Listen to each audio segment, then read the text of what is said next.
السلام الخالدة بتحية أهل الجنة بتحية من الله مباركة طيبة.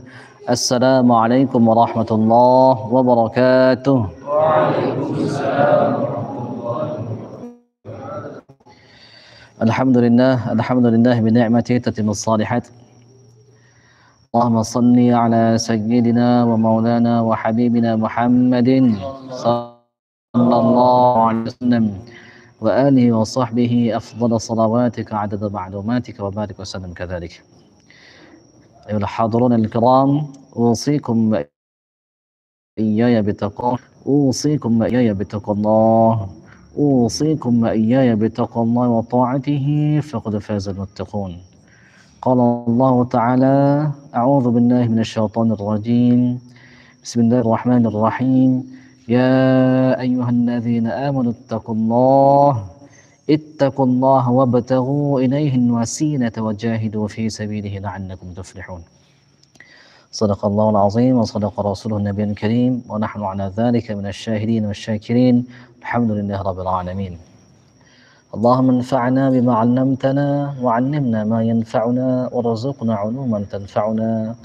ربنا آتنا رحمة من عندك وعلمنا من لدنك علما ونعوذ بك من علم لا ينفع ومن قلب لا يخشع ومن نفس لا تشبع ومن دعوة لا يستجاب لها، ونسألك علما نافعا وقلبا خاشعا ولسانا ذاكرا وشفاء من كل داء وسقم وعملا متقبلا برحمتك التي وسعت كل شيء. آمين يا رب العالمين.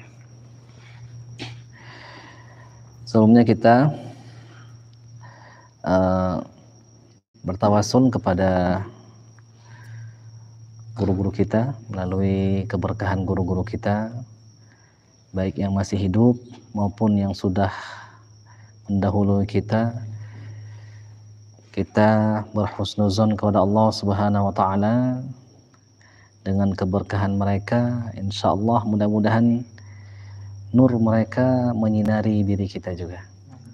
Kita bertawasul melalui keberkahan kemuliaan Nabi kita Nabi Muhammad sallallahu alaihi wasallam. Mudah-mudahan Allah Subhanahu wa taala muliakan kita. Allah sinari kita ini, terangi yang gelap menjadi terang, yang sudah terang ditambah terangnya semakin terang lagi. Wa yazidullahu alladzina ihtadaw huda. Dari itu maka kita membaca surah Al-Fatihah ala hadhihi niyyah wa ala kulli niyatin salihah wa tabarakallaha ta'ala ala syafa'ati Rasulillah sallallahu alaihi wasallam wa ila hadratin nabiyil mustafa sayyidina wa maulana Muhammadin sallallahu alaihi wasallam. Al-Fatihah.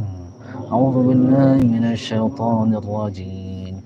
Bismillahirrahmanirrahim. Alhamdulillahi rabbil alamin. Ar-Rahmanir Rahim. Maliki yaumiddin. Iyyaka na'budu wa iyyaka nasta'in.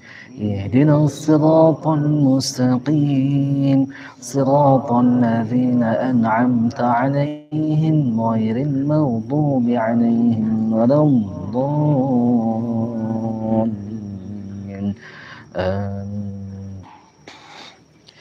Ya, alhamdulillah kita bisa bertemu kembali.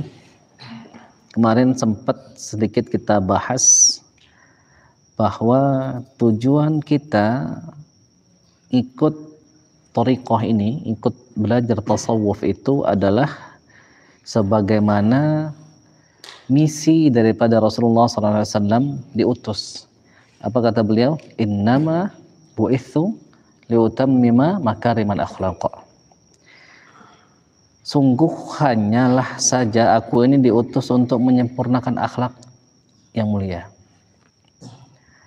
Nah, maka semua syariat-syariat yang Allah tetapkan, yang Rasulullah SAW tetapkan, itu endingnya adalah akhlak yang mulia. Sering kita kasih contoh, misalnya sholat. Sholat kita dilarang, tidak semua gerakan itu boleh. Kita dilarang, tidak semua perkataan itu boleh. Kalau kita di luar sholat kita berbicara, ada perbicaraan itu yang mubah, ada pembicaraan itu yang sunnah, ada yang wajib, ada di bawah itu makruh bahkan haram. Nah maka yang mubah, yang sunnah, bahkan ada yang wajib pun dalam sholat nggak kita lakukan. Kenapa? Karena sholat itu punya kesibukan tersendiri. Maka kata Allah, innas sholata tanha 'anil fahsya'i wal munkar. Kalau sholatnya benar, maka di sana ada lam ta'rif, sholatnya itu harus benar. Maka sholat tersebut akan mencegah seseorang itu perbuatan keji dan munkar. Sering kita sampaikan kata Imam Al-Ghazali, kalau ingin lihat sholat kita diterima atau tidak, maka salam sampai dengan takbiratul ihram. Kita misalnya sholat Isya, Assalamualaikum warahmatullahi wabarakatuh, Assalamualaikum. Lihat sampai takbiratul ihram nanti di sholat subuh, Allahu Akbar. Kita melakukan perbuatan keji dan munkar tidak? Kita melakukan maksiat tidak? Kalau kita melakukan maksiat, berarti sholat kita apa? Tidak diterima secara sempurna sholat kita itu. Sholat kita masih belum sholat kita. Nah endingnya adalah begitu. Karena kalau apa yang wajib yang nggak boleh kita lakukan, misalnya yang wajib itu menjawab salam. Waktu kita sholat, Allahu Akbar, lagi baca Al-Fatihah, ada teman kita yang Assalamualaikum, maka kalau kita jawab menjadi apa? Batal sholat kita. Nah maka tasawuf kita kira-kira begitu, kita endingnya ke sana, akhlak yang sempurna. Maka bisa dapat dilihat dengan hati kita, dengan sholat kita. Hati kita baik, baik semua anggota tubuh kita. Sholat kita baik, baik semua amal kita.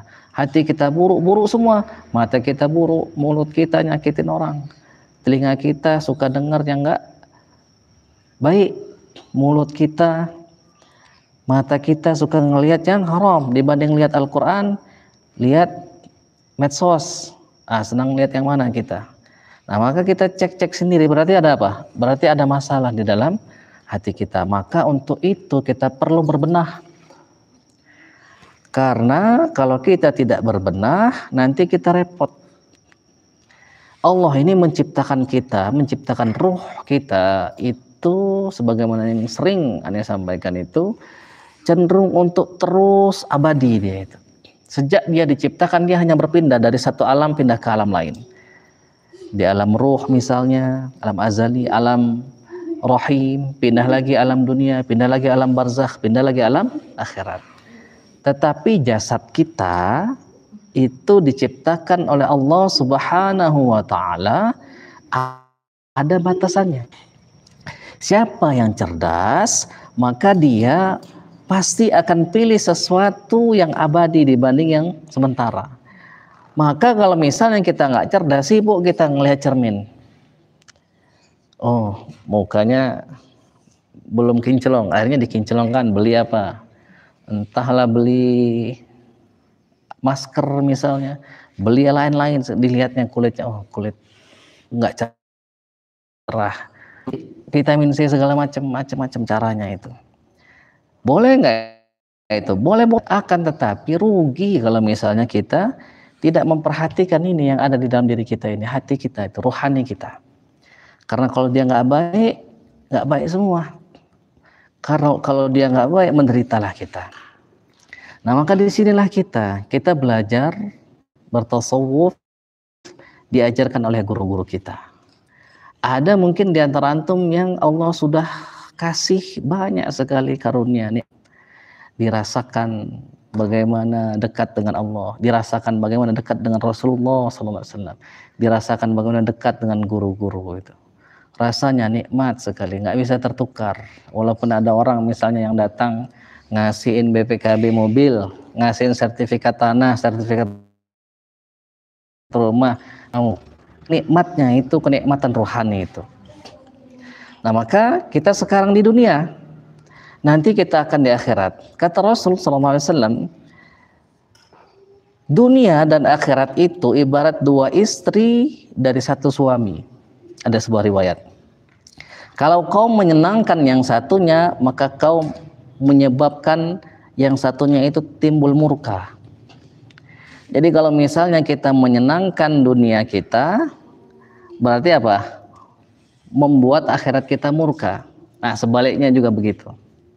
Tetapi Allah sudah menetapkan, maka yuridul hartsal akhirati nazid lahu fi hartsih. Siapa yang ingin akhirat, kami tambah ladangnya itu. Wa man yuridu hartsad dunya nu'tihi minha wa ma lahu fil akhirati min nasib. Siapa yang ingin dunia, kami kasih, tapi jangan harap nanti di akhirat yang dapat bagian. Nah, tinggal kita yang pilih. Nah, maka ikhwafillah yang dirahmati Allah Subhanahu wa taala, rasanya akhirat itu bagi sebagian orang itu terlalu jauh. Ada yang sudah merasa begitu dekatnya. Kenapa? Karena dia sudah diterangi hatinya itu oleh nurullah, oleh nur Muhammad SAW. Nah, maka di sini coba Ane mau sampaikan ke kita semua, khususnya untuk diri sendiri, bagaimana caranya orang-orang sebelum kita itu kok bisa hatinya itu disinari oleh Allah Subhanahu wa taala dengan nur, sehingga bagi mereka itu kesengsaraan di dunia ini nggak adanya. Maka kita melihat ada orang yang kaya, susah dia, hatinya nggak gembira. Ada orang yang miskin, susah dia nggak gembira. Tapi ada juga orang yang miskin, dia bergembira. Ada juga orang yang kaya, dia bergembira. Nah, maka coba kita lihat bagaimana caranya mereka bisa secepat kilat melompat untuk mendapatkan kebahagiaan. Kebahagiaan itu kebahagiaan sebagaimana yang Allah sampaikan. Ala inna awliya Allah la khaufun 'alaihim wa lahum yahzanun. Ketahuilah bahwasanya para kekasih-kekasih Allah itu, mereka itu tidak takut, tidak bersedih. Nah, maka kegembiraan itu kita nggak takut, kita sedih terhadap apapun itu. Maka kalau misalnya kita masih ada sedih, masih ada takut, nggak gembira kita. Ada seorang gubernur, dia itu tukang mabok, namanya Bishr al-Hafi. Sering sekali kita bahas tokoh ini. Lihat bagaimana dia diangkat derajatnya oleh Allah Subhanahu wa taala. Dia berjalan sempoyongan mabok. Jangan ditiru maboknya. Habis itu dia melihat ada kertas tulisan Allah. Diambil sama dia kertas itu. Dibersihkan, dikasih parfum, disimpan di tempat yang tinggi. Habis itu ada seorang soleh bermimpi sampai 3 kali karena dia nggak yakin benar apa enggak. Suruh nyampaikan ke Bishr al-Hafi itu bahwa Allah mencintai dia itu. Dan kita tahu bagaimana akhirnya hidup Bishr al-Hafi itu. Dia bersahabat dengan Imam Ahmad bin Hanbal. Setiap kali bertemu dengan Bishr al-Hafi, Imam Ahmad bin Hanbal mengatakan, coba ceritakan kepadaku bagaimana Tuhanku itu. Dia berjalan namanya al-Hafi, tanpa kaki, tanpa tutup kepala, dia berjalan. Bishr al-Hafi rahimahullah. Selama dia berjalan begitu di jalan tersebut, nggak ada binatang itu yang buang kotorannya itu. Pengakuan orang ini sangat populer sekali. Nggak ada binatang itu buang kotoran di jalan. Kenapa? Menghormati Bishr al-Hafi. Kok kenapa dia bisa? Nggak pakai alas kata dia, nggak sopan berjalan, dipermadani Allah, permadani raja di raja, tapi pakai alas, kata beliau. Maka beliau mengagungkan Allah. Dzalika yu'azzim sya'airallah fa innaha min taqwal qulub. Nah, itu Bishr al-Hafi. Maka kalau Ane boleh cerita sedikit dulu waktu di pondok dulu, waktu sebelum Ane dikasih Allah hafal Al-Qur'an 30 juz. Setiap pada Al-Qur'an itu di bawah Ane ambil. Lihat orang taruh di bawah, Ane ambil taruh di atas. Lihat, pokoknya kalau nggak bisa sedih hati ini. Wallahu a'lam apakah karena itu lalu kemudian Allah kasih. Tapi coba kita lihat Coba kita lakukan itu juga. Kita mulai dari yang kecil. Ada namanya Ratu Saba. Ada yang bilang namanya Bilqis. Dia dapat surat dari Sayyidina Sulaiman alaihi salam, Nabi Sulaiman. Melalui burung hudhud dilemparkan surat itu. Apa kata beliau? Qalat ya ayyuhal mala'u inni ulqiya ilayya kitabun karim. Dia berkata, wahai sekalian para pemuka, sesungguhnya aku dikasihkan kepadaku kitabun karim. Ada tulisan yang mulia. Apa dia bilang? Innahu min Sulaiman wa innahu bismillahirrahmanirrahim. Sesungguhnya surat ini dari Sulaiman dan sesungguhnya surah ini dengan menyebut nama Allah Ar-Rahman Ar-Rahim. Nah, kata para mufassirin mengatakan karena Ratu Saba tadi, ada yang bilang nama Bilqis, yang populer dengan Bilqis tadi itu mengagungkan surah dari Sulaiman yang di sana ada nama Allah, maka dia dimuliakan oleh Allah dengan Islam. Ada lagi namanya Hakim, saudaranya Khadijah, Sayyidatina Khadijah, ibu kita, ibunda kita Khadijah. Dia itu memuliakan. Jadi ada orang-orang perempuan-perempuan yang mau dibunuh jahiliyah itu dibeli sama beliau itu.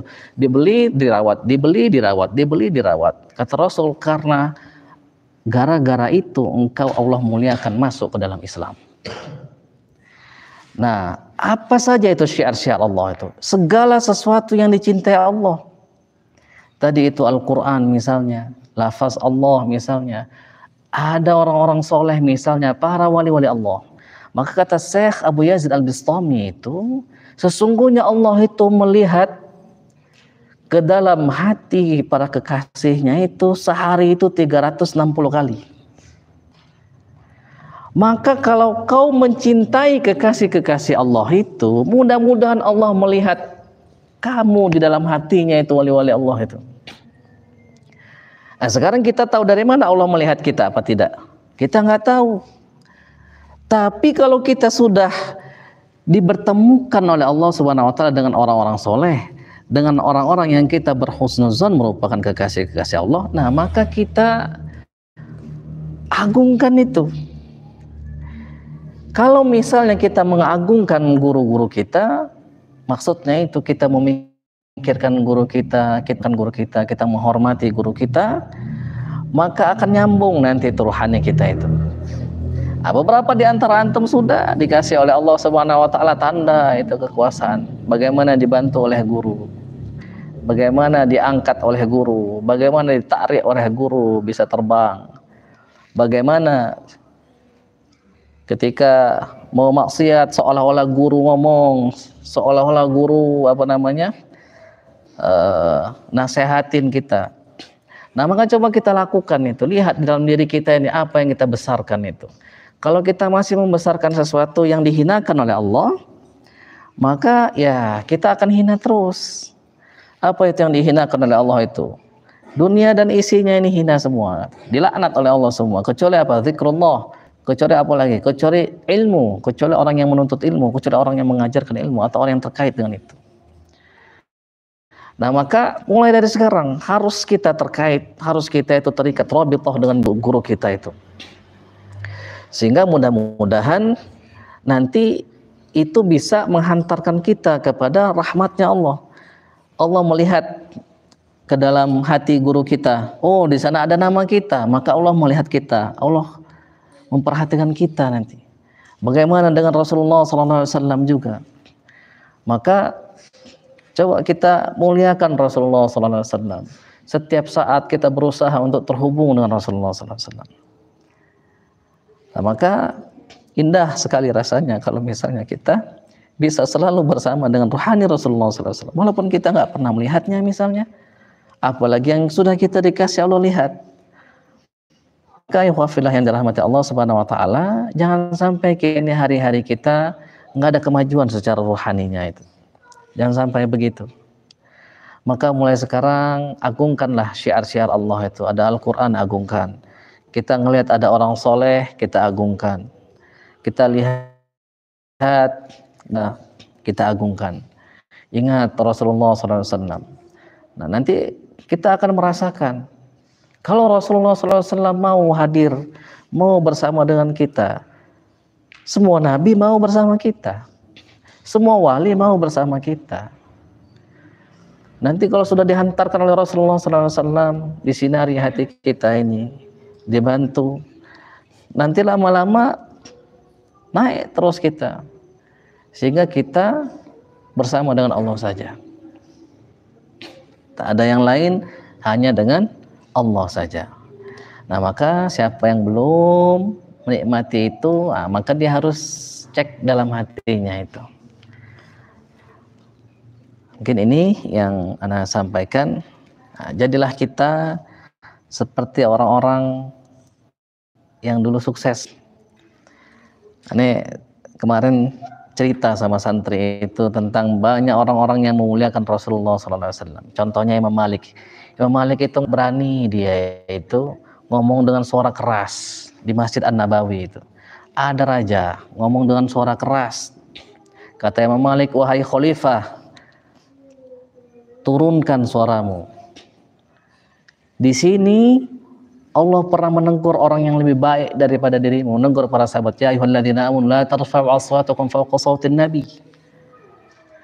Wahai orang beriman, jangan kau angkat suaramu di atas suara Nabi. Nah, maka juga sama kita, kalau misalnya kita lagi dalam majelis, kita merasa ada hadir rohani Rasulullah SAW, maka jangan angkat suara kita, maka jangan juga kita melakukan sesuatu yang tidak beradab. Imam Malik itu nggak berani juga di Madinah itu naik kendaraan. Kenapa? Rasul nggak pernah, kata dia di sini begitu. Maka beliau memuliakan Rasulullah SAW sehingga dapat banyak bagian daripada Rasulullah SAW, beradab kepada Rasulullah SAW. Coba kita mulai begitu. Kalau misalnya Rasul terlalu jauh, yang dekat-dekat dulu guru kita.